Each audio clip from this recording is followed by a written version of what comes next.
Shoplifting has turned pro, and it's a big problem. It cost us at least $1 billion in this country alone last year. And a depressed economy is tempting even more people into desperate choices. Organized gangs are boosting everything they can lay their hands on. The world that's operating in every state and province in North America. The truth about shoplifting: North American retailers lose more than $40 billion a year to what they call shrink.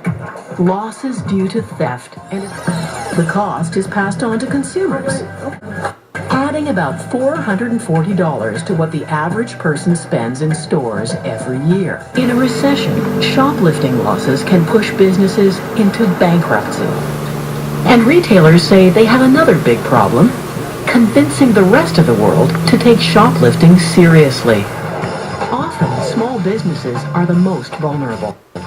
On average, they lose $1,000 a month to thieves.